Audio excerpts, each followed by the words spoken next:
বছর সরস্বতী পুজো হয়, তুমি মানো সরস্বতী ঠাকুরকে শিক্ষার দেবতা হিসেবে তুমি মানতে পারো, আমি আমার স্রষ্টাকে মানি। তারপরে স্কুলে পড়েছি, স্কুলে গিয়েছি, সেখানে সরস্বতী পুজো হয়েছে, সেটা নিয়ে কখনো আমার বাপ মাও কমপ্লেন করিনি, আমিও কখনো কমপ্লেন করিনি। ওটা দেখে নিয়ে আমরা মুসলমানেরা বড় হয়েছি। আপনি চলে যান কোনো বড় হসপিটালে, হসপিটালে গিয়ে বিপদে পড়ার পরে, সেই বিপদে পড়ার পরে মানুষ প্রার্থনা করতে চায়, সেখানে দেখবেন হসপিটালগুলোতে আপনি মন্দির খুঁজে পাবেন, আপনার বাপ ভর্তি আছে, মা ভর্তি আছে, দাদু ভর্তি আছে, দিদা ভর্তি আছে। আপনি সেখানে গিয়ে 2 রাকাত নফল নামাজ পড়ার জন্য, প্রার্থনা করার জন্য আপনি একটা মসজিদ খুঁজে পাবেন না। আমরা এটা থেকে বড় হয়েছি, আমরা কখনো হিংসা করিনি।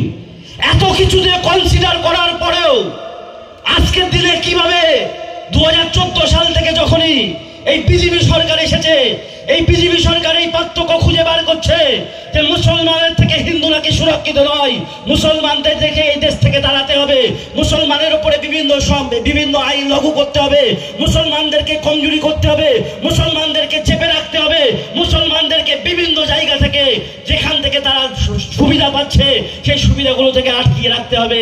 এই চিন্তা যখন তারা করছে, এটা ভাবতে হবে আমার হিন্দু ভাইদেরকে, এটা তারা দেশকে ক্ষতি করার জন্য করছে।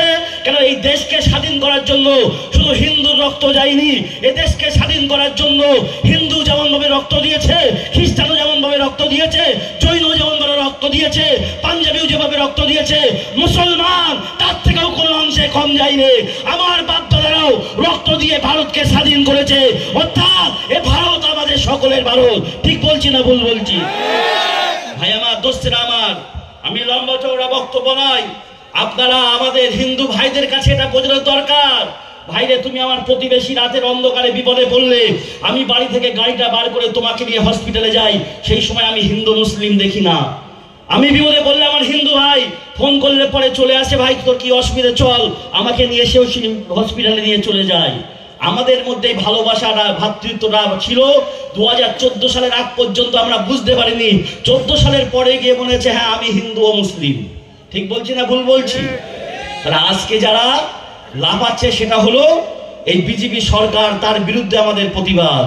আর বিজেপি সরকারের বিরুদ্ধে প্রতিবাদ করতে গেলে আমাদের রাজ্যের যে শাসক দল আছে তার কাছে আমাদের বিনীত নিবেদন এটা থাকবে, আপনার জন্য যে কটা এমপি আছে তারা যেন ওখানে গিয়ে পার্লামেন্টে, আমরা যে প্রতিবাদটা করছি সব থেকে বেশি ক্ষমতা তাদের আছে, তারা যেন পার্লামেন্টে গিয়ে এই ওয়াকফ বিলের বিরুদ্ধে তারা আগে প্রতিবাদটা করে। এ দাবি থাকবে না থাকবে না?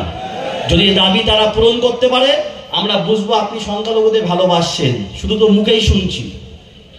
আপনি সংখ্যালঘুদের ভালোবাসছেন, আপনি ওখানটায় প্রতিবাদ করুন। আপনি প্রতিবাদটা সব থেকে কাজে দেবে, কারণ আপনার এমপি গুলো ভোট দিতে হবে। ঠিক বলছি না ভুল বলছি? আপনার এমপি গুলো যদি এর বিরুদ্ধে ভোট দেয় তাহলে আজকে আমাদের ওয়াকফ সম্পত্তিটা বাঁচবে, আজকে আমাদের ওয়াকফ সম্পত্তিটা আমাদের কাছেই থাকবে। এজন্য আমি আপনাদের কাছে অনুরোধ করছি, এই বিশাল সমাবেশ, এই এত হাজার হাজার মানুষের আগমন, এই দৃশ্যটা দেখার দরকার আছে। তারা সব কিছু খবর রাখে, একটু করে ঠোকা মারে, দেখে যে মুসলিমরা জাগ্রত আছে না ঘুমিয়ে গিয়েছে, জাগ্রত আছে না ঘুমিয়ে গিয়েছে। তারা দেখেছে না এমন করে যখন আবার ঠোকা মারে, যারা এমন করে এই সভাগুলো করে, এদের যারা নেতৃত্ব দেয় এরা জানে এত মানুষকে কিনতে পারবো না। যারা নেতৃত্ব দেয় এই নেতাকে রাতের অন্ধকারে ডাক, কিছু টাকা দে, তুই বসে যা ঘরে। যখনই নেতা বসে যাবে, নেতার পিছনে যাওয়া মানুষগুলো তো অটোমেটিকলি বসে যাবে। সেই জন্য আমি আপনাদের কাছে বলতে চাইছি, আজকে এমন নেতা খোঁজার দরকার আছে, এমন নেতা রাখার দরকার আছে যে নেতাকে রাতের অন্ধকারে কেন আর সবকিছু দিলেও কেন। কারণ আমি একটা ইমানি বিশ্বাস নিয়ে বলি, অনেকে অনেক কিছু বলে, অনেক কিছু করে। রাসূল সাল্লাল্লাহু আলাইহি সাল্লামের কাছে গিয়ে বলা হয়েছিল, এ মুহাম্মদ, তুমি ইসলাম প্রচারটাকে বন্ধ করে দাও, তোমাকে যা লাগবে, আরবের সব থেকে বেশি সম্পদ তোমাকে দেব, সুন্দরী মহিলা তোমাকে দেব, তুমি মুখ দিয়ে যা বলবে তোমার কাছে হাজির করে দেব। রাসূল সাল্লাল্লাহু আলাইহি সাল্লাম ওই সময় বলেছিল, যদি আমার হাতে এক হাতে চন্দ্র আর এক হাতে সূর্য এনেও তোমরা দাও, তবে এক ইলাহির প্রচার প্রসার করা আমি মুহাম্মদ কখনো বন্ধ করব না। জোরে বলুন না সুবহানাল্লাহ। আমি এতটুকু বিশ্বাস নিয়ে বলছি, আপনারা ভালোবাসেন ভাইজানকে, ভাইজানের পিছনে থাকেন, কিন্তু অনেক কঠিন কঠিন সময়ে ভাইজানের সঙ্গে অতপ্রতভাবে জড়িয়েছিলাম, আছি। আমি দেখেছি যেমনি ভাবে রসুলকে অফার দেওয়া হয়েছিল, তুমি এইগুলো নাও আর এইটা বন্ধ করে দাও, ভাইজানকেও বলা হয়েছিল আপনার কি কি লাগবে বলুন, আপনি এগুলো থেকে ফিরে চলে আসুন। আপনি এ থেকে পিছিয়ে আসুন, আপনার কি লাগবে, কত টাকা লাগবে, কোন প্রজেক্ট করতে হবে বলুন, আমরা করে দিচ্ছি।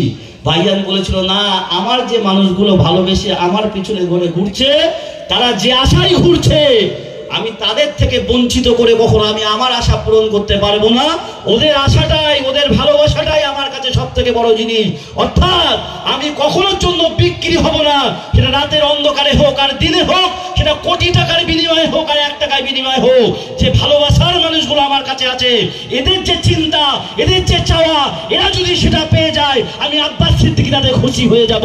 এটা জোরে বলা যাবে না সুবহানাল্লাহ। এমন একটা